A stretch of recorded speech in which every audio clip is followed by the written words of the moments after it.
For coming today. I can see almost all of you. What are we gonna cover today? It's a blockchain. As you can see, it's a mysterious blockchain. All of us just hear it like a blockchain from both sides, from technology side, from software side. And I'm gonna talk briefly how it works, how did this start, what's gonna be. So the blockchain, how did this start? There was a mysterious paper from the Satoshi Nakamoto. It was year 2008. The guy or the group, till this day we don't know who was this person or the group, released this paper and was saying briefly about Bitcoin. The Bitcoin, which is peer-to-peer electronic cash system transactions. So that day, everything changed in the technology industry. The point is, the paper was released, the Bitcoin was first, and then people, when they realized what the Bitcoin is, started to think what the blockchain is. So the technology behind the Bitcoin. So the guy or the group, it's in the paper. It's 9 pages paper available on the website, which is bitcoin.org. It's talking about peer-to-peer cash transactions. So let's move to the next slide. So the peer-to-peer model, which means there is no third parties, which means people just communicate between each other. There is no central point in it. So, and everything is based on trust. That's the main point of it. Like, they trust each other and they are verified. Each of them verify what do they hold. So now we need to go into the Bitcoin, but we're supposed to focus on the blockchain, but we have to mention about Bitcoin.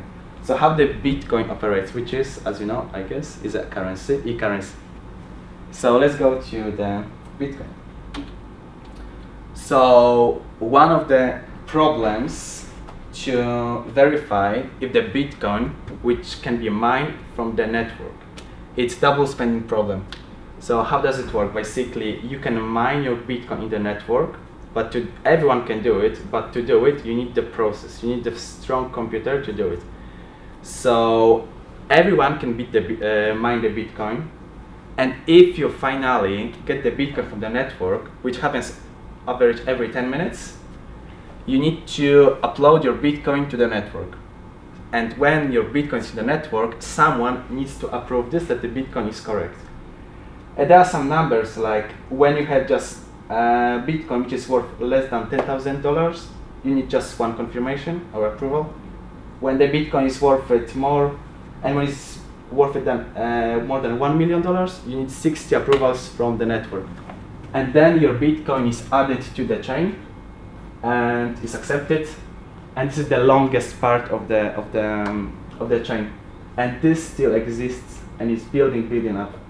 So for now, in general, we do have 21 million Bitcoins. For now, there was 17 million Bitcoins. So the last Bitcoin is gonna be taken 140.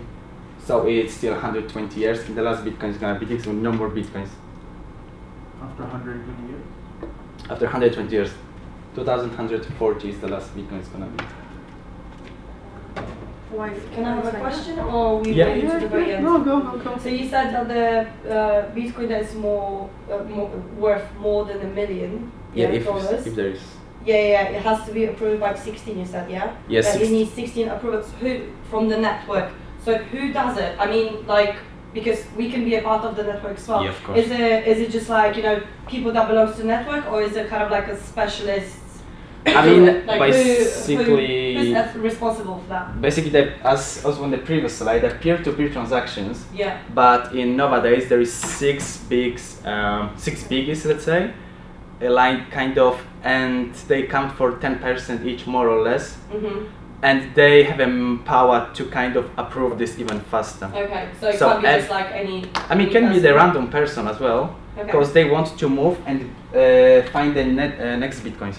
That's why it's very important for them to do it as soon as possible, to be able to get the net Bitcoins from the network. Okay. So there is a couple of kind of companies, but what's the issue? If there is some company who have more than 51%, so that they can take over the chain. So this is not gonna happen. If this is gonna happen, but it's kind of actually not possible. The whole chain is gonna collapse. So when it's rejected, it means that we're losing this Bitcoin, or it's just like. I mean, try cause it's like a unique number. It's SSHA cash 256. So if this is rejected, which means could be wrong, or just nobody cares to check it. But then after 72 hours, you can upload your Bitcoin again and refresh it to the chain. If not, it's taken as a wrong Bitcoin, which doesn't exist. Because this is worth money, like as I mentioned, $1 million or some sort of money. So to have a 1 Bitcoin, let's say I need to open online account. To mining the Bitcoins, Well, you need to have a proper equipment of that. you need to have the proper equipment. You It's need more to have a about wallet as well, isn't it? it's about the process of your computer processors. So you need to invest in your laptop. Maybe it's not gonna do the job. Yeah, I know. That's why when you hear them mining, they have a computer. Yeah, It's like it's literally digging, and like you have to, like, even though you have to have computers, but you have to actually like kind of like have the machine to dig it as well. Yes. Like machine, and the digging is like getting up at it. So what's important? What is this about? It's about algorithms and very complicated maths. Some and there's a lot of combinations. electricity, isn't it? Like if you do it at home, like your electricity bill, it's gonna be. Yeah, Yeah. imagine like 2 Why screens. does it end? Like, why? How do you put a limit on the making of Bitcoin? I mean, So, why does it end in 120 years? Why it would was from the beginning. Like the guy who invented, he said it's gonna be this amount of Bitcoins, and every year Bitcoin is worth some money, but it's gonna drop. It's gonna slow down. So like last year in I think it was 5th of December was a peak when Bitcoins were like £13,000. Is this like similar to other things? Like Ethereum does the same thing? Would they do the same idea that will they finish creation of Ethereum by like 60 years? The Ethereum I didn't check honestly, so I'm not. I thought maybe I this just is what in general cryptocurrencies do. Yeah, every cryptocurrency has a there are some limits market for cap it, or limit. but I'm not gonna go into unfortunately. But the point is like the value of Bitcoin it's gonna drop in some point till 2140. Now there's some fluctuation, of course. Now it's worth it 3,000. I checked last night, was £3,500, more or less. $3,500. $3,500, yeah. 1 Bitcoin. Yeah, 1 Bitcoin. That's the average price in the market. So to generate 1 Bitcoin, how much investment is needed? Like if we have invested 2,000 computers, so how many Bitcoins can it mine? I've seen it some stats, honestly, but I don't want to lie with the numbers. But I know that if you can get the money back invested in the when you invest in a computer processor, and when you get the money back, it's like 3-4 years more or less. But I don't remember right now. But I checked this like a year ago. No, so but we have the an Bitcoin's more existing expensive. network. Let us say that we make a decision. Why don't we use the underused network to do Bitcoin mining?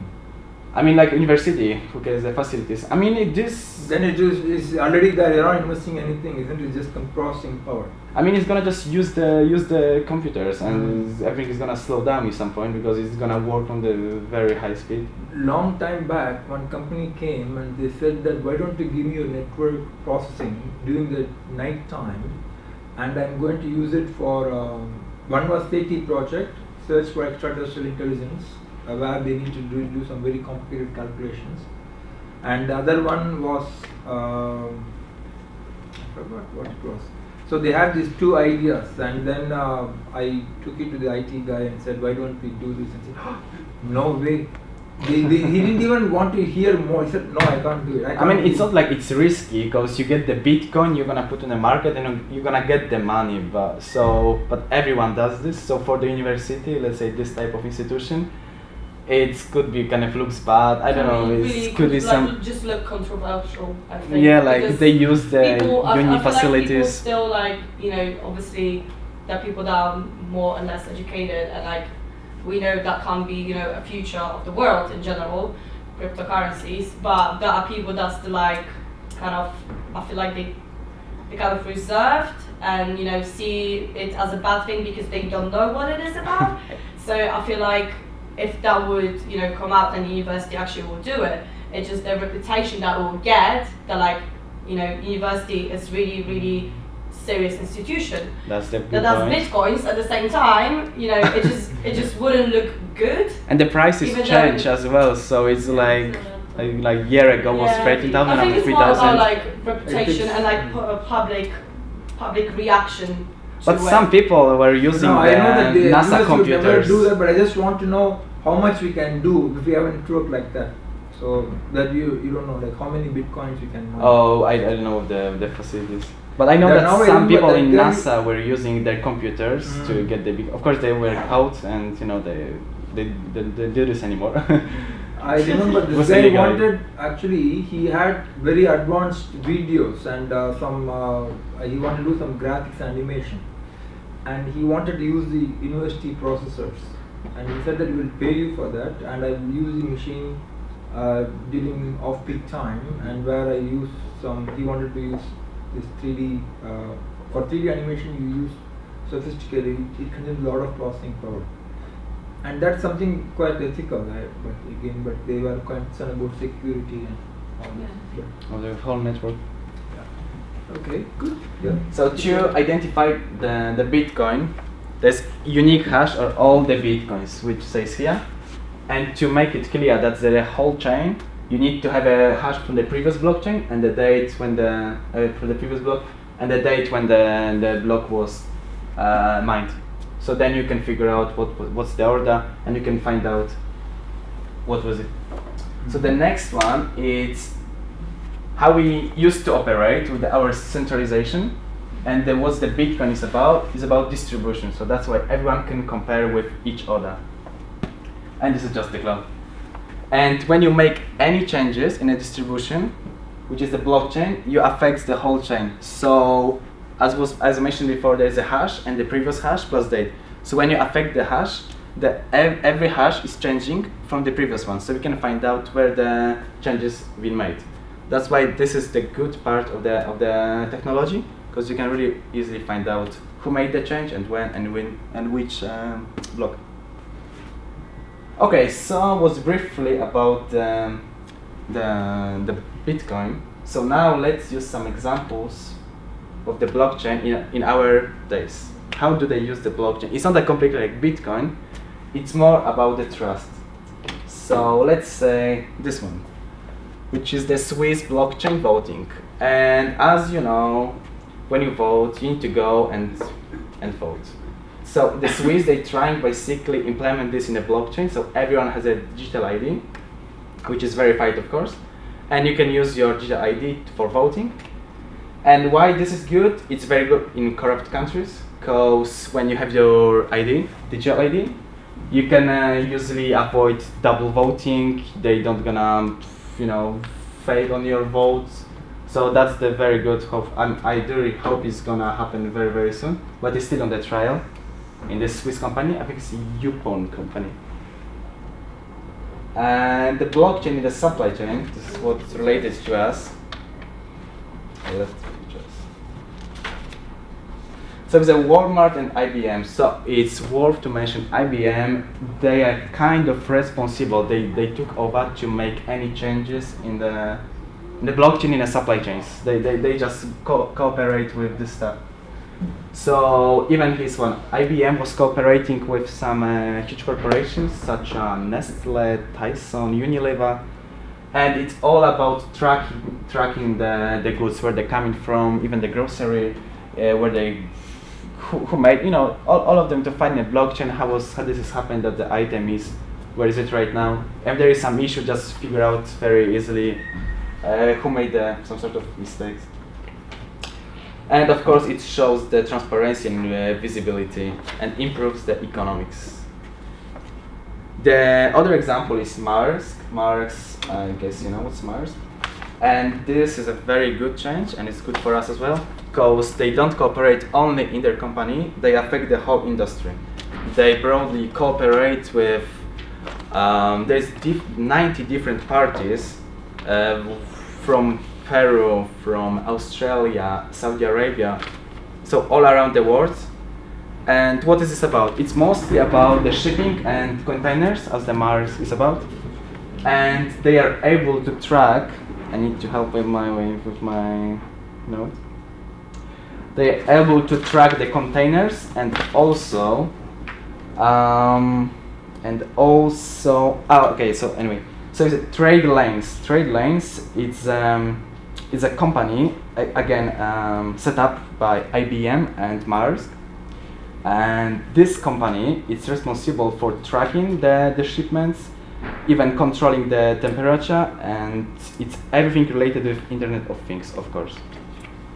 So the whole industry can access the documents during the shipping and just check where is the container, where is this coming from, and just find out quickly, which is a very, very good thing. Okay, the next example I do have about De Beers, as I think you all know the case with the diamonds case. So De Beers also, they're based on a blockchain to avoid the blood diamonds. That's why it's of course very easy to find out where the diamonds coming from, to prevent by those bad practices. And the blockchain is widely used in more industries. There is 50 examples of the blockchain. You can see the huge companies. There's a Maersk again. There's a Google, Alphabet, and the diamonds industry. So all basically companies try to implement blockchain in their operations. Because as I read somewhere, some people say the blockchain is in the very very early stage, like internet in 90s. So this, what's happening right now, it's still basically growing, and there are plenty of them on the trial. Few of them, of course, exist already, but this is the trial stage. So everything what's gonna be based on trust is gonna happen in the next couple of years. So basically, you would say like a blockchain is a technology. Yeah, blockchain is a technology, and So everything. it's like a cloud connected with the internet. How would you like simply describe it? So the blockchain is the technology based on trust between the parties when all of them have an access to the data. And everyone needs to share their data to could be a cloud, as you mentioned. And everyone just can suck the data from the cloud and have what this is coming from. And it's all about finding the items and track them with the So chain. the clouds, it's like who is creating the clouds? I mean, who is the owner of the clouds? Because like the satellites are sent. That's the point. There is no owner of it. So, but the somebody people needs to own the machine that has, you know what I mean, like of the gigabytes or like some crazy amount of memory to keep it. I mean, so the clouds could be even like Amazon or Microsoft Azure, wherever the clouds are. But the point is like who put the information into these clouds So are is it like all a of these share? companies. Yeah, I mean there are 3 different types of blockchain. It's open, it's private, and could be mixed. So when you operate in this, let's say private like a Maersk, they're gonna operate. It's 90 companies, so they operate in the private kind of blockchain because only they have an access to it. So the point is they have some sort of cloud, and who puts information you can just easily track into the clouds. Just to blow my. I mean, it's. Blow my name. Sorry, Patrick was just. No worries. So blockchain is basically some kind of technology that we can use to track data, like changing from one stage to another. Yes, that's Like, what this But about. isn't it Basically, also that's the advantage about of it, right? security? Isn't it also about data security? I mean, yeah, of course, because you can track everything, so it's secure of it because you can see who sucks the data from it, and Okay. But all And it's the information that a blockchain is company. like one after the other after the other. because the blockchain, with the Bitcoin blockchain is one of the other. But for the blockchain, let's say in those terms, with those companies, it's more based on this concept, like connections between different parties. It's not like one after one. It's more about connections between them. So does it mean there's not any confidential between all the parties inside? I mean, the depends how do they operate. Basically, if there's a private blockchain, depends what do they share So in for the. example, Mercury, we're going to make a blockchain with other company, for example, OCL, like a shipping company as well. Okay. They both have some confidential information that might be a competitive advantage for both of them. But if you create a blockchain, doesn't mean like all the information they will share together and. I mean, this is their private database. So what they want to share, like in that case, again, these companies, they just gonna share about that the shipments, when was sent, what's quantity, whatever they agree on. They don't need to share everything from their database. This is the agreement between them. So it's just like a normal information system. I mean, it is information system, but the base is like everyone has the access, and there is, like Harris mentioned, it's secured in terms of this trust between parties. It's not the third parties in the chain. To No, that's the keys. No, that's the point of the blockchain. There's no third parties. Like in the finance industry, they're not third parties, so there is no banks, no lawyers, whatever. It's just, you know, connection between the peers, peer to Now peer. they confirm the keys. I have a company, I have data, you have a company, you have data, and I sell raw materials, for Yeah. example, and you know that my raw materials were by Uganda. or wherever. Okay, so and I that have this in my company, and then I'm gonna sell to. so another- it's about easy tracking. Now you can just check your database, and you see like, oh, this material came from Uganda, and this person produced this one from this village in Uganda, and this is what it's about. It's like I a was thinking that reading in that some parts there are some